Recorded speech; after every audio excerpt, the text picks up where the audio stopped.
Hey, what's up, everybody? Welcome back to my channel. My name is Paul, the Canadian Snowman, here once again with another awesome video. Cochrane returns. He's going against Napoleon. That's pretty awesome.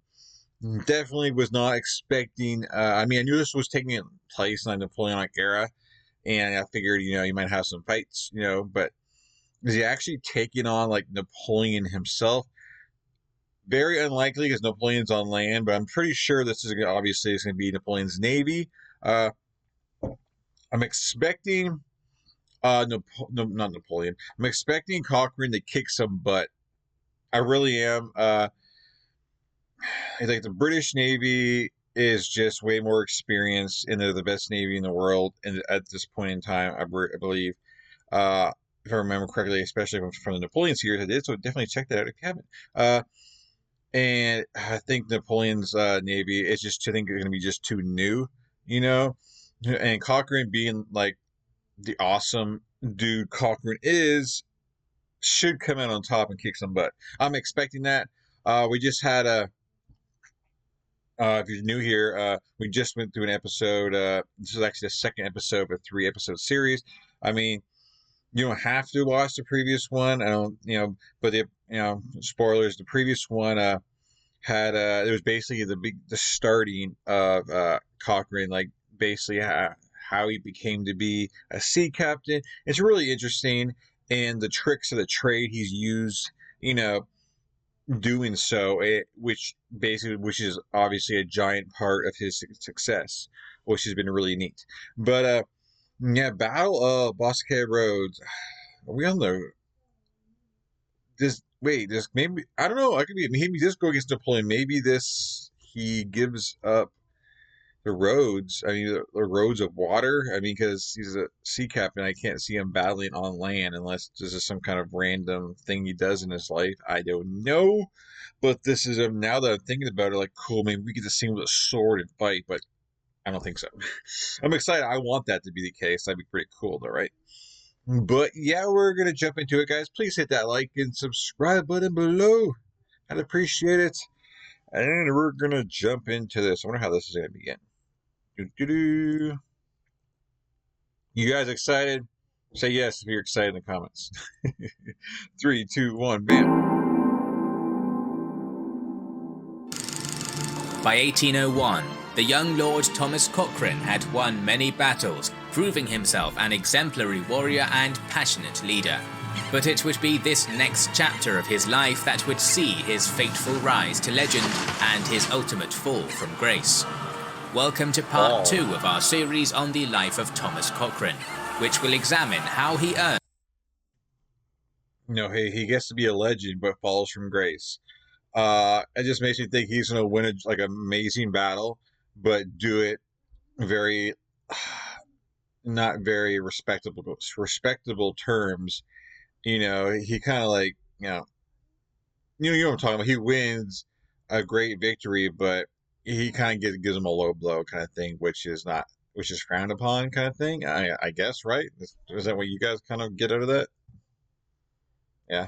Part 2 of our series on the life of Thomas Cochrane, which will examine how he earned a title bestowed upon him by Napoleon himself and his hard-headed defiance against authority.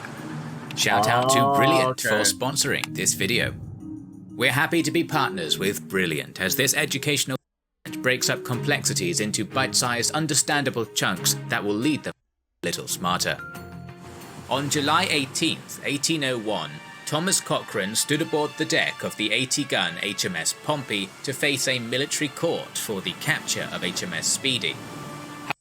I forgot he got captured by like 3 ships when we ended last episode. I was like, what's he doing? Okay, oh yeah.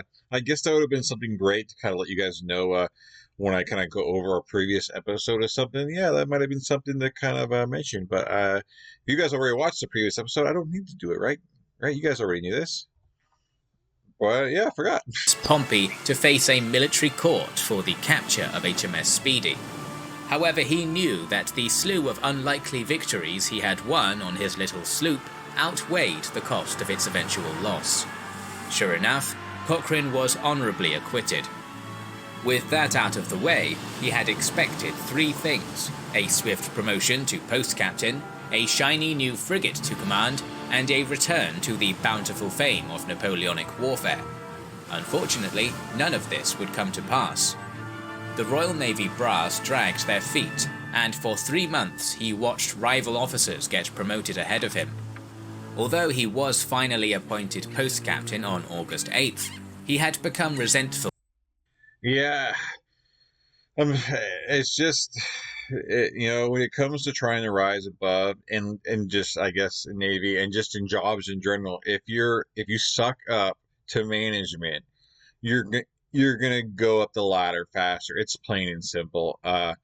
You know, at work, I'm definitely an extremely nice guy, and I make sure I'm a positive person, and you know, try to have everyone kind of like me at work, because it makes the work atmosphere better, and people are more likely to give you a chance. Uh, but if he's like snubs off, like older people trying to give him advice, or this or that. You don't really, if you rub people the wrong way, especially your the higher whatever people, it doesn't bode well for you. You're gonna get passed by for the ones that do that, because if there's like 20 people and they all kind of have the same accolades, even maybe some are a little more than others. The ones with the better attitude are gonna get it. If that's just life, usually. I mean, it doesn't mean it's right. That's just how it is. And obviously how it is back then. So you need to do some ass kissing, dude. Though he was finally appointed post captain on August 8th, he had become resentful towards the British Admiralty, publicly berating the Lord Admiral St. Vincent, an act which would earn him ire from the aristocratic oligarchy that was British Naval Command. On May 18, 1803, Britain declared war on Napoleonic France once more. Cochrane, who had been unemployed during a year-long truce, was delighted to finally be deployed. Unfortunately, his ill-advised aggressions had come back to haunt him, as the vengeful Lord St. Vincent saw to it that the new post-captain was stiffed again. Cochrane was appointed to command the HMS Arab, a destitute sixth-rate frigate which he equated to a flat-bottomed cargo hauler rather than a Royal Navy warship, lamenting that she would sail like a haystack. For the next year, Cochrane was relegated to patrolling Northern Europe, remarking that it was literally naval exile in a tub. However, in May 1804, St. Vincent was replaced by Lord Melville, who had more appreciation for Cochrane's achievements, and in autumn gave Cochrane command of a vessel worthy of his talents, the HMS Pallas. She was a brand new, top-of-the-line 5th-rate Thames-class frigate, armed with 36 cannons. Her deck was nearly twice as long as the HMS Speedy, and had a crew capacity thrice as large. Pallas was a sleek weapon of destruction. See, and then you have like some leaders who, that they see, the potential in someone, even they overlook, the roughness around the corners of some people. And like this time, and he sees it. He's like, we're in a time of war here. We need the best people out there, whether you like them or not. That right. I mean, it's not a job. This is war now. So it's better to have I don't know. It's just better to have your best people out there. By the turn of 1806, HMS Pallas had become an infamous menace to both France and Spain. In one cruise along the Azore Islands, she had captured 4 Spanish treasure galleons heavily laden with New World silver, depriving the Spanish treasury of millions of dollars worth of capital. Cochrane was then deployed to the coasts around the Bay of Biscay, where he harried a dozen more French vessels. Pallas's most noteworthy action came on the 5th of April, 1806. Cochrane heard word of a squadron of French corvettes anchored down the estuary of the Garonne River. The waters and coastline did not make open battle favourable, Thus, Cochrane waited patiently for nightfall and anchored his frigate at the mouth of the river estuary. From there, he appointed his lieutenant John Haswell to take 180 of his crewmen and embark upon the boarding boats, rowing upriver along the shoreline under cover of darkness. Sure enough, this boarding party came upon a ship at anchor, Tapageuse, a 14-gun corvette serving as a guard ship for the rest of the French vessels upstream. At 3 a.m., the crew of the Pallas launched themselves upon Tapageuse, catching the Frenchmen by surprise. After a brief but fierce skirmish, the British sailors prevailed, inducing the enemy's surrender. Yet things were soon to go sideways, for the shouts and musket fire from the melee had alerted the vessels upriver. Before Lieutenant Haswell was able to weigh Tapageuse's anchor and return to the Pallas, his men were intercepted by another French gun brig. A broadside gunfight ensued, in which Haswell managed to use the captured vessel's cannon to subdue the foe. Despite this, the prize ship suffered damage to her rigging, stranding the majority of British seamen upriver. At sunrise, the crew remaining aboard the Pallas itself spotted 3 French corvettes bearing down upon them from the coastline. Cochrane was now vulnerable, as the majority of his men were still with Haswell far upstream. At full capacity, Pallas could potentially outgun 3 corvettes, but with only a paltry 40 men on her deck, it was a hopeless fight. Thinking quickly, Cochrane ordered his skeleton crew to fasten rope yarns to the furled sails. Then, in one motion, all the yarns were cut at once, loosing all sail in one go, giving off the illusion that Pallas was manned by a full crew. In Cochrane's own words, "The maneuver succeeded to a marvel. No sooner was our cloud of canvas thus suddenly let fall than the approaching vessels hauled the wind and ran off along shore." Pallas engaged in pursuit, blasting her bow guns into the stern of the first fleeing corvette. These were the only guns they had the ability to man, unbeknownst to the French captain, who deliberately ran his vessel aground upon the shore in a panic, the shock of the impact collapsing the vessel's mainmast. With one ship subdued, the vicious Cochrane relentlessly pursued the remaining 2 corvettes. Both ran themselves aground and wrecked their vessels rather than risk battle with Pallas. Overall, with only 1 frigate and a handful of boarding boats, Cochrane and his men had decommissioned 4 French warships and captured 1. It was a stunningly unlikely victory, won through iron will and quick wit. Wow. Build custom industrial machines in day. That is amazing. I thought he was going to take a big loss right there. Wow. I mean, I thought he was pressing his luck. Like, oh, come on, man, stay in your ship. But like, hey, he got up, he took over, and wow, man, like the whole like bringing your I guess what the flags, the sails down. That was genius. They turned around and ran away. I mean, I guess they didn't want to get slaughtered, but ended up pretty much getting slaughtered anyway. And they just crashed their boats in the side because they didn't want them to be taken captured. Excuse me. That's cool, man.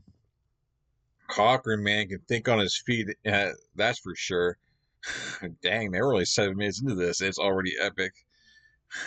In the summer of 1806, Cochrane returned to Britain as a triumphant war hero, his fearless raids off the Bay of Biscay having earned him no small amount of fame. Napoleon himself, the newly crowned Emperor of France, had taken an interest in this particularly prolific captain's trail of destruction, and personally ordered his capture, bestowing upon him a new title, Le Loup de Mer, the Sea Wolf. Never one to rest on his laurels, Cochrane refused to give the order by accident. as the HMS Speedy, and had a crew capacity thrice as large. Pallas was a sleek weapon of trail of destruction. Sorry, I hit the wrong button.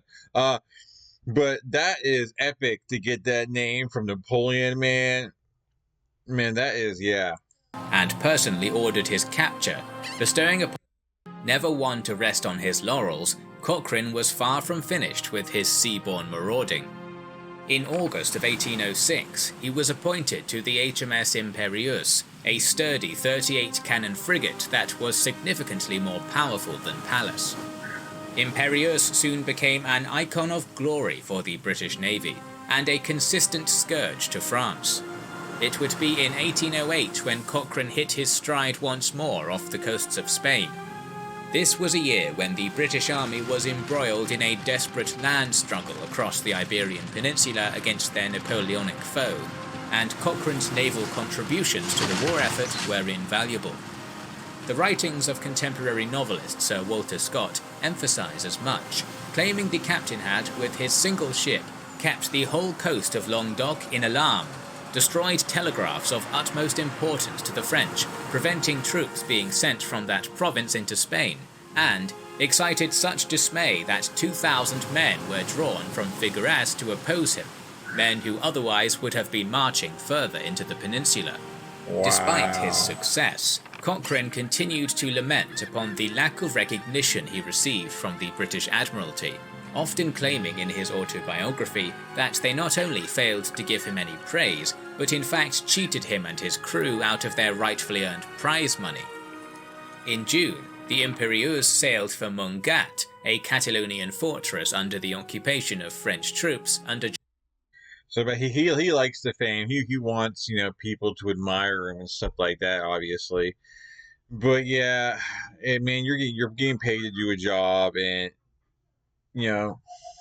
there's things you're supposed to, the Army promises you, and if you don't get that, I can definitely how that would give you, sour thoughts and make you, turn sour, against them. I get that. So I wonder how far this goes. General Duchesne, a Catalonian fortress under the occupation of French troops under General Duchesne. With the help of Catalan guerrillas, he launched a two-pronged assault on the coastal battery, capturing it soundly. He would later go on to seize and decipher French codebooks and occupy Fort Trinidad, causing invaluable losses in French manpower, intelligence, resources, and time. To many among friend and foe, the sea wolf had become larger than life, more vengeful spirit than man. It was this reputation that would see him conscripted into the largest fleet engagement of his life, a contest that would serve as the climax to his naval boldness and the peak of his hubris, the Battle of Basque Roads. Here we go. In spring of 1809, a Royal Navy fleet was being hastily assembled by one Admiral Gambier in order to confront a French flotilla that had escaped a British blockade in Brest and now lay anchored in the well-protected mouth of the River Charente, a region known as Basque Roads. The French intention was to escape into the open Atlantic and harry British interests in the West Indies, which the British under no circumstances could allow. To this end, the Admiralty directly sought out its most dauntless post captain. Cochrane's reputation as a maverick made using him a risky gamble, but his daring nature and unquestionable naval genius were exactly what the Royal Navy needed to complete the total destruction of the French Atlantic Fleet. At the Palace of Whitehall, Cochrane met with First Admiral Lord Mulgrave, who asked for the Scotsman's personal advice. The idea of using fire ships was put on the table, and Cochrane insisted that the plan would only work if supplemented by ships laden with explosives and rockets to further eliminate the enemy's ability to resist amidst fire and chaos. Satisfied with this plan, Lord Mulgrave ordered Cochrane to join Admiral Gambier's fleet at Basque Roads and personally lead the fireship's charge. This dismayed the Scotsman, who personally despised Admiral Gambier, believing him to be the exact breed of corrupt aristocrat who had so often hampered his career. Despite his insistence, Mulgrave would not rescind the order, and Cochrane begrudgingly sailed Imperieuse to join the British war fleet. Cochrane arrived at Basque Roads on April 3rd, and found his suspicions of Admiral Gambier had proven to hold warrant. Gambier was a vacillating commander, an evangelical Christian who insisted on distributing religious tracts to his men, making them study them rather than actively planning an attack. What? The arrival and appointment of Lord Cochrane as head of the coming assault did not help matters. One Admiral Sir Eliab Harvey was enraged that he had been snubbed of the role in place of a junior officer, and fiercely denounced Gambier, calling him a psalm slinger, as well as claiming, "I never saw a man so unfit for the command of the fleet. If Admiral Nelson were here, he would not have anchored in Basque Roads at all, but would have dashed the enemy at once." Harvey had been the captain of the HMS Temeraire. He was a hero of the Battle of Trafalgar, yet he was sent to London and court-martialed all the same. His departure was an ill omen for the Battle of Trafalgar. Isn't the one I already did? Like, it's kind of like part of that Napoleon series, right? I think so. London and court-martialed all the same. His departure was an ill omen for the British fleet. Wow. The two fleets stood 9 miles apart from one another in an indefinite standoff. I'm curious how like this is gonna work. I mean, people are gonna listen to orders here, or just do what they want to do. Like, are they all on the same page? The two fleets stood 9 miles apart from one another in an indefinite standoff. The French column, commanded by Admiral Zachary Almont, was comprised of 11 ships of the line and 4 frigates, organised into 2 rows, wedged between the tiny Ile d'Aix and the perilous shallow Boyard Shoal. Furthermore, a fortified garrison, complete with operational gun batteries, sat firmly on the island's northern edge. With both sides inaccessible to the British vessels, the French had secured their flanks and were firmly wedged in. Realising there was no time to waste, Cochrane asked for permission to convert the transport ships in Gambier's fleet into fire ships and explosive vessels, which was granted. 3 explosion vessels were prepared, their holds packed with 1,500 barrels of gunpowder stuffed into casks and tied together, supplemented by 3,000 hand grenades, all tied to a long fuse lit from the ship's stern, giving its brave crew around 15 minutes to scuttle off in a lifeboat before the big detonation. 8 more prepared fire vessels arrived on April 10th, sent by Lord Melville. Man, they're like kamikazes almost, man. They got all that TNT and bombs, and you're kind of like, I don't know how fuses were back then, but man, I'd be scared, man. You basically just go until it gets to get close enough, and you jump on those lifeboats and just pray that you get far enough away before it explodes, pretty much, right? Or hope that the ship is going in the right direction. I don't know, man. That's crazy. Prepared his deadly squadron of suicidal vehicles. Cochrane asked Gambier for permission to begin the attack post-haste and charge straight for the French line.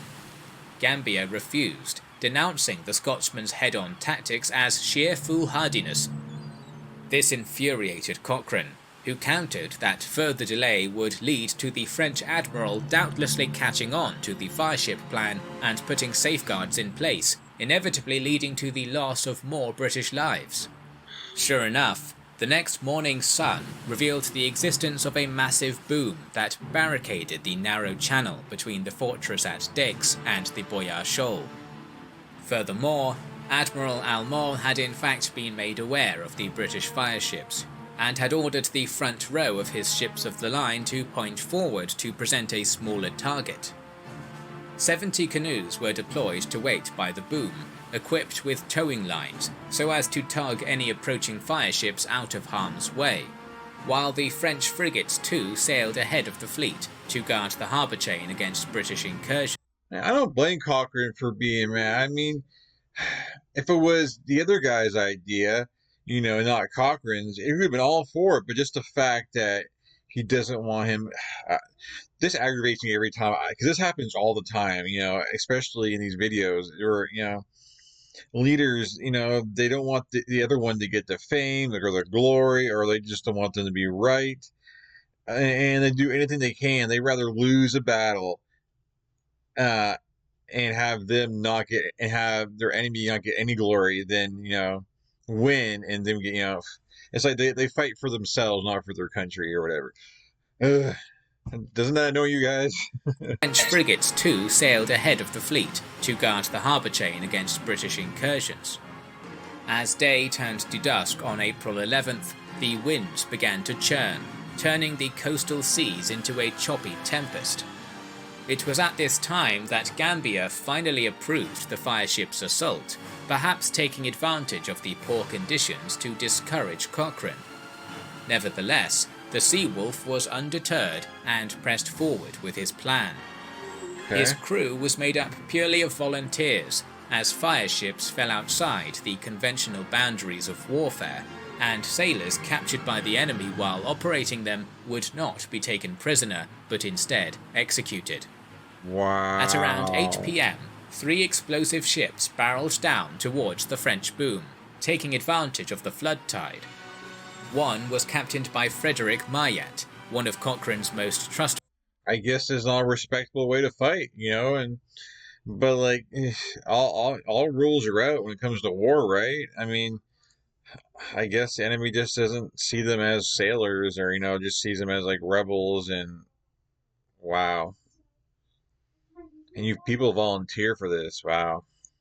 Trustworthy officers.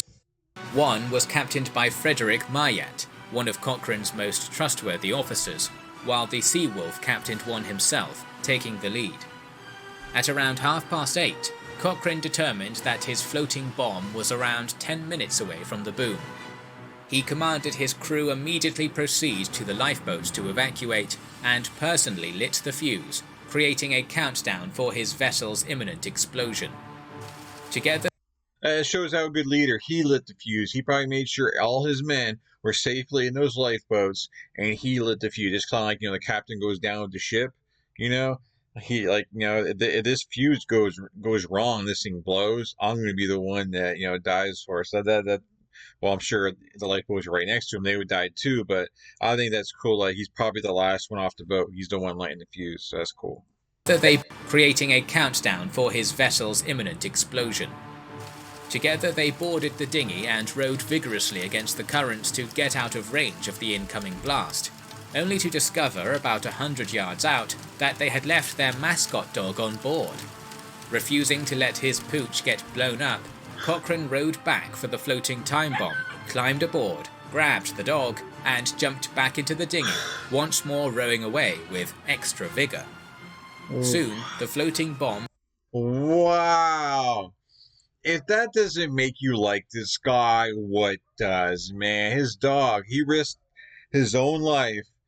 He could got back there late, could got the timing off, and blow himself up. But he wanted to save his dog, probably his buddy. Been through a lot together, and his dog probably would have done the same for him, because that's how cool dogs are and everything when it comes to their owners and such. So that was really cool, man. Like, I already liked him, but man, that just made it at a whole new level, man. Bringing him back to save the dog. Damn. Dude's a legend. hit the boom, and a massive explosion illuminated the night sky, a veritable fireworks display of destruction. The explosive vessel was torn apart, and in turn shredded the massive chain that stood between the Royal Navy and its foe. 10 minutes later, Maillat's vessel collided with what remained, creating a second eruption, which scattered the French canoes that had been waiting to tow away the attackers. This annihilation completely dumbfounded Admiral Almond, for fireships were one thing, but in no world could he imagine his opponent creating explosive vessels, a monstrosity that disregarded every convention of civilized warfare. The third explosion vessel had run aground and been put out of commission, but the way was now cleared and it was time for the inferno. At 9:30 p.m, 20 British fireships began their way down the channel. The French frigate Vanguard quickly cut their anchor lines and fled hastily back towards the main fleet. Yet the fireships soon encountered trouble. The choppy currents made their navigation perilous, causing many captains to panic, then light and abandon their ships too early, causing the burning husks to drift harmlessly into the shoals on either side of the channel. However, the stormy sea worked too in the British favour, rendering the waters too perilous for their French foes to manoeuvre. Of 20 fireships, 4 managed to make it into the French anchorage, and from there, chaos was the order of the night. A flaming vessel latched onto the 74-gun Régulus, causing the ship of the line to crash into its fellow French Tourville. Several more ships were set alight as rockets flared chaotically across wooden decks. Men drowned diving overboard to escape the flames, creating a scene of panic incarnate. Wow. By daybreak, it was revealed that of 14 French ships, all but 2 had been damaged and run aground on the nearby mudflats in an attempt to evade the fires, rendered completely immobile. Cochrane had since made it back to the Imperieuse and knew that the time to strike was now, when the enemy was trapped and helpless. Yet Admiral Gambier refused to give the order. Cochrane was floored with disbelief, unable to comprehend how a man with 11 battleships and 7 frigates at his disposal refused to engage an enemy who at current had only 2 operational vessels. By noon, the Océan and 4 other French ships had been put back afloat and were retreating deep into the mouth of the River Charente.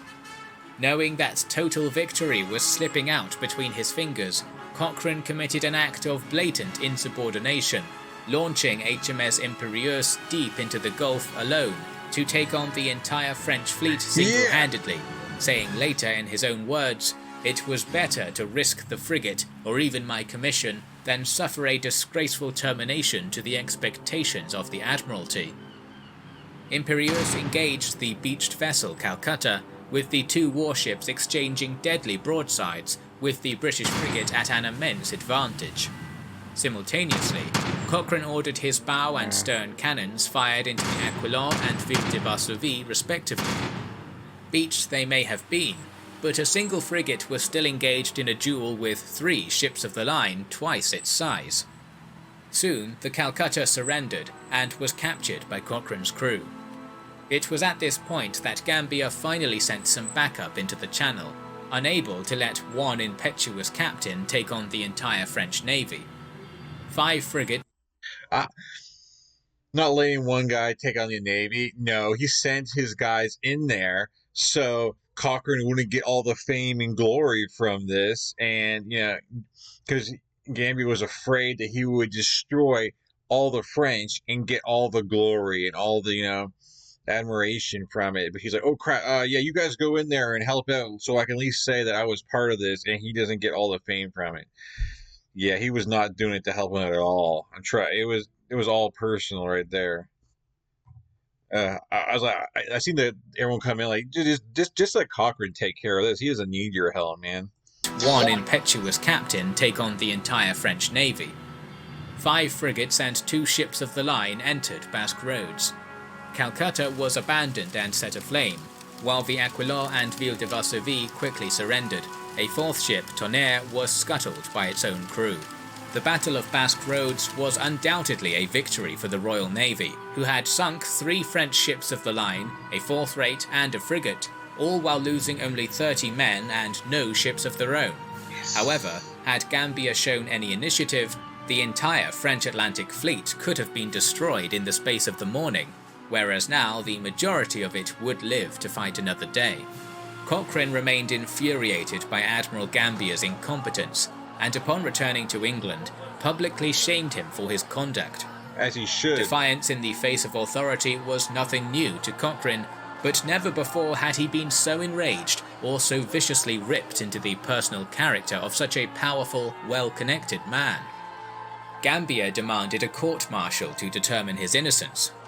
Naturally, the tribunal was stacked with aristocrats sympathetic to him, and the admiral was exonerated from all wrongdoing, while Cochrane, known for his impudence, had suffered a dire blow to his reputation.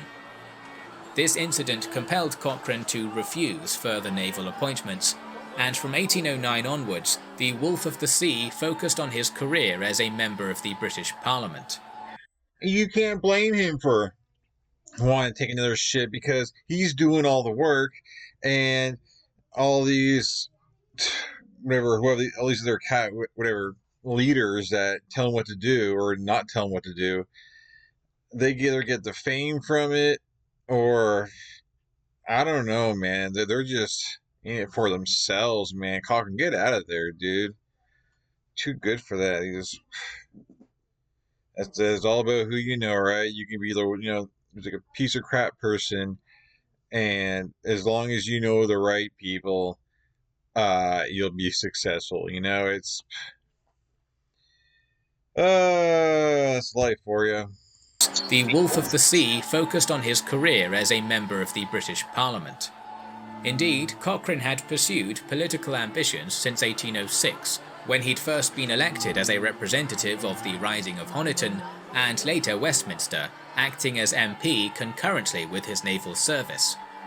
He used his position to campaign for hard naval reforms, becoming an outspoken critic of the corruption in the Royal Navy. The following years saw Cochrane's popularity increased with the common people as he continued to relentlessly campaign against the aristocrats. Yet he had few friends in Parliament and near none amongst the Lordship and Admiralty. In 1814, Cochrane was implicated in a great stock exchange fraud, accused of deliberately misleading the public about Napoleon's death to increase the value of his government securities shares. Naturally, the young lord protested his innocence, but his words fell deaf upon the courts, who had likely been bought out by his many shadowy enemies. Well, yeah, I mean, he's making waves and making the people higher up look bad. So what do? They make up this, bull BS charge, just to quiet him, shut him up. And man, I'm sure that's happened a million times in history. Fell deaf upon the courts, who had likely been bought out by his many shadowy enemies, acting vindictively upon him for his attempts to disrupt their status quo. As punishment for his alleged fraud, Cochrane was dishonourably expelled from Parliament and formally discharged from the Royal Navy, an institution he had won countless victories for. His honours were revoked, and he was sentenced to 12 months in jail. It was there, in the dour walls of King's Bench Prison, that this chapter of the Sea Wolf's story came to an end. Join us next episode to discover how the disgraced Lord of Dundonald picked up the shredded tatters of his life and embarked upon an entirely new horizon, leaving the shores of the nation that had scorned him to become a hero to the freedom fighters of Chile, Peru, and Brazil. At least there's light at the end of the tunnel here, but man, going to jail for 12 a year, man. I'm curious, uh, like who's watching this, who like lives in England, United Kingdom, or over there, obviously you guys have had to learn this in like your history books, I mean, obviously he's a hero and everything. So how does Britain kind of look at this? Do they see it kind of how they see it, like how like the government back then was a disgrace, or the military, whatever it was, that let this diamond of a freaking sea captain uh get other fingers, man. Keep him out there, man. He could have got so many more victories for you guys, but instead the government puts him in jail and basically exiles him. And guess what, these other countries, I'm pretty sure, are going to get the benefits from it. So I'm kind of curious, those in Britain, how you guys see this, because you know on one hand, you guys had this awesome sea captain, but on the other hand, man, you wasted him. I mean, obviously he did a lot, for the British, but there could have been so much more he could have done if just given the opportunity. So, oh my God, I want to see what happens next. I hate how this ended on like a sour note, man. It was such a great episode and so many cool victories and so much going on. And now I'm gonna be pissed off until the next episode. But anyway, you guys have a great evening, great day. Please hit that like and subscribe. I'd appreciate it. And yeah, I'm gonna be out of here and see you guys with the finale. Woo! Yep, I'm out of here, guys. Peace. My God. Have a good night. I don't even know, man. I don't even know what to say.